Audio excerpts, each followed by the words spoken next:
Hello and welcome back to GPSC learning. विद्यार्थी मित्रों, आज આપણે આ વિડિયો લેક્ચરમાં આઈસ મેજિક કરંટ અફેર્સના વીક 46 એટલે કે તારીખ 8/11/2020 થી 13/11/2020 સુધીના કરંટ અફેર્સને એમસીક્યુ ક્વિઝના ફોર્મમાં જોઈશું। So without a further due, let's start the video. સર્વપ્રથમ ક્વેશ્ચનની વાત કરવામાં આવે તો વિશ્વ શહેરીકરણ દિવસ તરીકે કયો દિવસ ઉજવાય છે? તો કે વિકલ્પ સી 8 નવેમ્બર। આની જગ્યાએ બીજો ક્વેશ્ચન પૂછ્યો હોય કે વિશ્વ શહેર દિવસ તરીકે કયો દિવસ ઉજવાય છે, તો તેનો આન્સર આવશે વિકલ્પ બીજું 31 ઓક્ટોબર। આગળ છે, ભારતમાં શણની ખેતી કરતા ખેડૂતોને પ્રોત્સાહન આપવા માટે અનાજનું કેટલા ટકા પેકિંગ શણના કોથળા કે શણની બેગમાં જ કરવાનો કેન્દ્ર સરકારે નિર્ણય કર્યો છે? તો કે વિકલ્પ ડી 100%। આગળ વધીએ, ભારતમાં શણની ખેતી કરતા ખેડૂતોને પ્રોત્સાહન આપવા માટે ખાંડનું કેટલા ટકા પેકિંગ શણના કોથળા કે શણની બેગમાં જ કરવાનો કેન્દ્ર સરકારે નિર્ણય કર્યો છે? તો રાઈટ આન્સર આવશે વિકલ્પ પ્રથમ 20%। આગળ છે, ભારતમાં શણની ખેતી કરતા ખેડૂતોને લાભ થાય તે માટે કેન્દ્ર સરકારે ભારતમાં શેનું 100% પેકિંગ શણના કોથળા કે શણની બેગમાં જ કરવાનો નિર્ણય કર્યો છે? તો કે વિકલ્પ ડી અનાજ। આગળનો ક્વેશ્ચન છે, 7 નવેમ્બર 2020ના રોજ ભારતના ઈસરો દ્વારા એક સાથે કુલ કેટલા ઉપગ્રહ સફળતાપૂર્વક લોન્ચ કરવામાં આવ્યા છે? તો કે વિકલ્પ બી 10। આગળ વધીએ, 7 નવેમ્બર 2020ના રોજ ઈસરો દ્વારા ક્યાંથી એક સાથે કુલ 10 ઉપગ્રહ લોન્ચ કરવામાં આવ્યા છે? તો કે વિકલ્પ બીજો શ્રી હરિકોટા, આંધ્રપ્રદેશ। આગળનો ક્વેશ્ચન છે, 7 નવેમ્બર 2020ના રોજ ઈસરો દ્વારા કયા રોકેટની મદદથી એક સાથે કુલ 10 ઉપગ્રહો લોન્ચ કરવામાં આવ્યા છે? તો રાઈટ આન્સર આવશે વિકલ્પ ડી PSLV-C49ની મદદથી આ 10 ઉપગ્રહો લોન્ચ કરવામાં આવ્યા છે। આગળનો ક્વેશ્ચન છે, 7 નવેમ્બર 2020ના રોજ ઈસરો દ્વારા ભારત સિવાયના અન્ય કયા દેશના કુલ 9 ઉપગ્રહ સફળતાપૂર્વક લોન્ચ કરવામાં આવ્યા છે? તો કે વિકલ્પ ડી। કોનો સમાવેશ થાય છે? તો કે એક અમેરિકા, બીજું લુથિયાનિયા અને ત્રીજું લક્ઝમબર્ગ। આગળ વધીએ, 7 નવેમ્બર 2020ના રોજ ઈસરો દ્વારા ભારતનો કયો ઉપગ્રહ લોન્ચ કરવામાં આવ્યો છે? તો કે વિકલ્પ સી EOS-01। આગળ વધીએ, EOS-01 ભારતનો કયા પ્રકારનો ઉપગ્રહ છે? તો કે વિકલ્પ સી નિરીક્ષણ ઉપગ્રહ છે। આગળનો ક્વેશ્ચન છે, EOS-01 ભારતની કઈ સિરીઝનો સેટેલાઇટ છે? તો કે વિકલ્પ પ્રથમ રિસાઇટ શ્રેણીનો તે એટલે કે સિરીઝનો સેટેલાઇટ છે। આગળ વધીએ, ભારતમાં રાષ્ટ્રીય ન્યાયિક સેવા દિવસ તરીકે કયો દિવસ ઉજવાય છે? તો કે વિકલ્પ બી 9 નવેમ્બર। આગળ વધીએ, ગુજરાતના મુખ્યમંત્રી શ્રી વિજયભાઈ રૂપાણીએ તાજેતરમાં ગાંધી વિચાર મંજુષા 2020 પુસ્તકનું વિમોચન કર્યું છે। આ પુસ્તક ગુજરાતની કઈ સંસ્થા દ્વારા તૈયાર કરવામાં આવ્યું છે? તો કે વિકલ્પ ડી GTU દ્વારા। આગળ વાત કરીએ તો 8 નવેમ્બર 2020ના રોજ ભારતના વડાપ્રધાન શ્રી નરેન્દ્રભાઈ મોદીએ ગુજરાતના કયા બે બંદરો વચ્ચે રોપેક્સ સર્વિસનો શુભારંભ કરાવ્યો છે? તો કે વિકલ્પ બીજું હજીરા અને ઘોઘા વચ્ચે। આગળ વધીએ, 8 નવેમ્બર 2020ના રોજ ભારતના વડાપ્રધાન શ્રી નરેન્દ્રભાઈ મોદીએ ગુજરાતના કયા બે જિલ્લાઓ વચ્ચે રોપેક્સ સર્વિસનો શુભારંભ કરાવ્યો છે? તો કે વિકલ્પ પ્રથમ સુરત અને ભાવનગર જિલ્લાઓ વચ્ચે। 8 નવેમ્બર 2020ના રોજ ગુજરાતના હજીરા ઘોઘા વચ્ચે કોના દ્વારા રોપેક્સ સર્વિસનો શુભારંભ કરવામાં આવ્યો છે? તો કે વિકલ્પ શ્રી નરેન્દ્રભાઈ મોદી। આગળ વધીએ, 8 નવેમ્બર 2020ના રોજ ભારતના વડાપ્રધાન શ્રી નરેન્દ્રભાઈ મોદીએ ગુજરાતના કયા નવનિર્મિત પોર્ટ ટર્મિનલનો શુભારંભ કરાવ્યો હતો? તો કે વિકલ્પ બી હજીરા. આગળ વધીએ.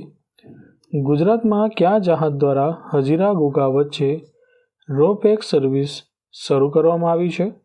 તો કે વિકલ્પ બીજું વોયેજ સિમ્ફોની દ્વારા. હજીરા બંદર સુરતના કયા તાલુકામાં આવેલું છે? તો કે વિકલ્પ સી 84 તાલુકામાં આવેલું છે. આગળના ક્વેશ્ચન તરફ વધીએ. યુનાઇટેડ નેશન્સ દ્વારા શાંતિ અને વિકાસ માટેના વિશ્વ વિજ્ઞાન દિવસ તરીકે કયા દિવસની ઉજવણી કરવામાં આવે છે? તો કે વિકલ્પ સી 10 નવેમ્બરના રોજ. ભારતમાં સૌપ્રથમ વખત કયા રાજ્યમાં BS6 મોડેલની એક સાથે 1200 સંચાલનમાં મૂકવામાં આવશે? તો કે વિકલ્પ બી ગુજરાત.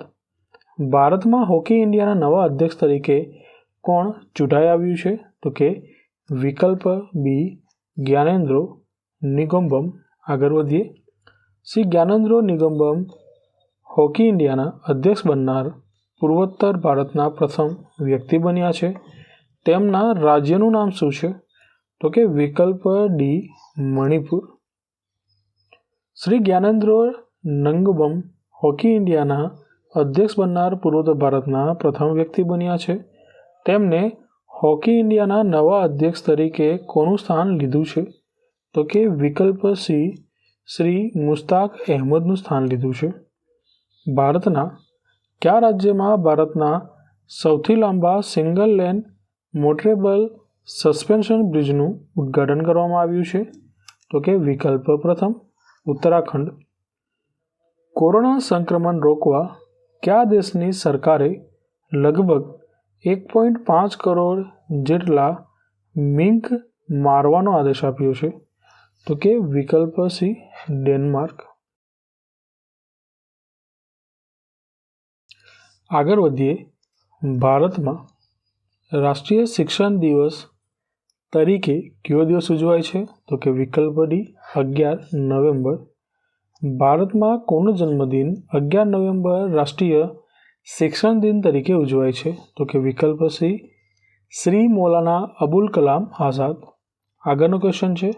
પ્રસિદ્ધ ગુજરાતી સાહિત્યકાર શ્રી ફાધર વાલેસનું તાજેતરમાં કયા શહેરમાં નિધન થયું છે? તો કે વિકલ્પ પ્રથમ મેડ્રિડ ખાતે. પ્રસિદ્ધ ગુજરાતી સાહિત્યકાર શ્રી ફાધર વાલેસનું નિધન થયું છે. તેમનો જન્મ ક્યાં થયો હતો? તો કે વિકલ્પ ડી લોગ્રોનમાં. આગળ વધીએ. પ્રસિદ્ધ ગુજરાતી સાહિત્યકાર શ્રી ફાધર વાલેસનું નિધન થયું. તેમનો જન્મ કયા દેશમાં થયો હતો? તો કે વિકલ્પ સી સ્પેનમાં. પ્રસિદ્ધ ગુજરાતી સાહિત્યકાર શ્રી ફાધર વાલેસનું નિધન થયું છે. તેમનું મૂળ નામ શું હતું? તો કે વિકલ્પ પ્રથમ કાર્લોસ ગોન્ઝાલેસ વાલેસ. આગળ વધીએ. પ્રસિદ્ધ ગુજરાતી સાહિત્યકાર શ્રી ફાધર વાલેસનું નિધન થયું છે. તેમના પ્રથમ ગુજરાતી પુસ્તકનું નામ શું છે? તો કે વિકલ્પ બી સદાચાર. પ્રસિદ્ધ ગુજરાતી સાહિત્યકાર શ્રી ફાધર વાલેસનું નિધન થયું. તેમની આત્મકથા અથવા તો આત્મકથાનાત્મક પુસ્તકનું નામ શું છે? તો કે વિકલ્પ સી આત્મકથાના ટુકડા. શ્રી ફાધર વાલેસના સંદર્ભમાં નીચેનામાંથી કયો અથવા કયા વિધાનો સાચા છે? તો કે વિકલ્પ ડી ફક્ત પ્રથમ વિધાન જ યોગ્ય છે. શું છે? કે તેમને કુમારચંદ્રક અને રણજીત રામ સુવર્ણચંદ્રક પુરસ્કાર એનાયત થયા હતા. આગળ વધીશું. ભારતના વડાપ્રધાન શ્રી નરેન્દ્રભાઈ મોદીએ ભારતના શિપિંગ મંત્રાલયનું નામ બદલીને નવું કયું નામ રાખવાની જાહેરાત કરી? તો કે વિકલ્પ સી બંદરો, શિપિંગ અને જળમાર્ગ મંત્રાલય. આગળ વધીએ. સંયુક્ત રાષ્ટ્રની વહીવટી અને બજેટના પ્રશ્નો અંગેની સલાહકાર સમિતિના સભ્ય તરીકે ભારતમાંથી કોણ ચૂંટાઈ આવ્યું છે? તો કે વિકલ્પ ડી વિદિશા મેત્રા. અહીં વિદિશા મેત્રાની સંયુક્ત રાષ્ટ્રની વહીવટી અને બજેટના પ્રશ્નો અંગેની સલાહકાર સમિતિના સભ્ય તરીકે ભારતમાંથી ચૂંટાઈ આવ્યા છે. આગળ વધીએ. વિશ્વ ન્યુમોનિયા દિવસ તરીકે કયો દિવસ ઉજવાય છે? તો કે વિકલ્પ સી 12 નવેમ્બર. તાજેતરમાં અમેરિકામાં રાષ્ટ્રપતિ પદ માટેની કેટલામી ચૂંટણીનું આયોજન થયું હતું? તો કે વિકલ્પ સી 59મી. શ્રી જો બિડેન અમેરિકાના કેટલામાં રાષ્ટ્રપતિ તરીકે ચૂંટાઈ આવ્યા છે? તો કે વિકલ્પ બી 46માં. શ્રી જો બિડેન અમેરિકાના 46મા રાષ્ટ્રપતિ તરીકે ચૂંટાઈ આવ્યા છે. તેમના પક્ષનું નામ શું છે? તો કે વિકલ્પ પ્રથમ ડેમોક્રેટિક પાર્ટી. આગળ વધીએ. તાજેતરમાં અમેરિકામાં કુલ કેટલા ઇલેક્ટોરલ વોટ માટે મતદાન થયું હતું?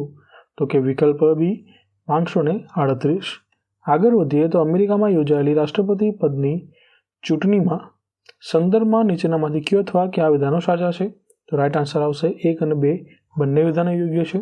પ્રથમ છે કે અમેરિકાની યોજાયેલી રાષ્ટ્રપતિ પદની ચૂંટણીના સંદર્ભમાં વર્ષ 1900 બાદ અત્યાર સુધીનું સૌથી વધુ વોટિંગ થયું હતું. અને આગળ છે કે તેમાં શ્રી જો બિડનને અમેરિકાના ઇતિહાસમાં સૌથી વધુ વોટ મળ્યા હતા. આગળ વધીએ. ભારતીય મૂળના સુજ્ઞશ્રી કમલા હેરિસ અમેરિકાના પ્રથમ મહિલા ઉપરાષ્ટ્રપતિ તરીકે ચૂંટાઈ આવ્યા છે. તેમના પક્ષનું નામ શું છે? તો કે વિકલ્પ પ્રથમ ડેમોક્રેટિક. ભારતીય મૂળના કમલા હેરિસ અમેરિકાના પ્રથમ મહિલા ઉપરાષ્ટ્રપતિ તરીકે ચૂંટાઈ આવ્યા છે. તેમના વિરોધી પક્ષ રિપબ્લિકન પાર્ટીના ઉપરાષ્ટ્રપતિ પદના ઉમેદવારનું નામ શું છે? તો કે વિકલ્પ પ્રથમ માઇક પેન્સ. આગળ વધીએ તો અમેરિકાના ઓહાયો સ્ટેટમાં સેનેટર તરીકે ચૂંટાનારા ભારતીય મૂળના પ્રથમ વ્યક્તિ કોણ છે? તો કે વિકલ્પ પ્રથમ નીરજ અત્તાણી. આગળ વધીએ. અમેરિકામાં સૌથી વધુ ઇલેક્ટોરલ વોટ ધરાવતું રાજ્ય કયું છે? તો કે વિકલ્પ ડી કેલિફોર્નિયા. અમેરિકાની રાષ્ટ્રપતિ પદની ચૂંટણીમાં અમેરિકાના કેલિફોર્નિયામાં સૌથી વધુ કેટલા ઇલેક્ટોરલ વોટ માટે મતદાન થાય છે? તો કે વિકલ્પ સી 55 જેટલા ઇલેક્ટોરલ વોટ માટે ત્યાં મતદાન થાય છે. આગળ વધીએ. વિશ્વ દયા દિવસ અથવા તો વિશ્વ દયાળુતા દિવસ તરીકે કયો દિવસ ઉજવાય છે? તો કે વિકલ્પ બી 13 નવેમ્બર. યુનાઇટેડ આરબ અમીરાત એટલે કે યુએઈના કયા શહેરમાં IPL 2020ની મેચોનું આયોજન થયું હતું? તો કે વિકલ્પ ડી ઉપરોક્ત ત્રણેય એટલે કે કોણ? તો કે એક દુબઈ, બીજું શારજા અને ત્રીજું અબુધાબી. વર્ષ 2020 દરમિયાન IPLની કેટલામી ટુર્નામેન્ટનું આયોજન થયું હતું? તો કે વિકલ્પ પ્રથમ 13મી. IPL 2020માં કુલ કેટલી ટીમોએ ભાગ લીધો હતો? તો કે વિકલ્પ ડી 8.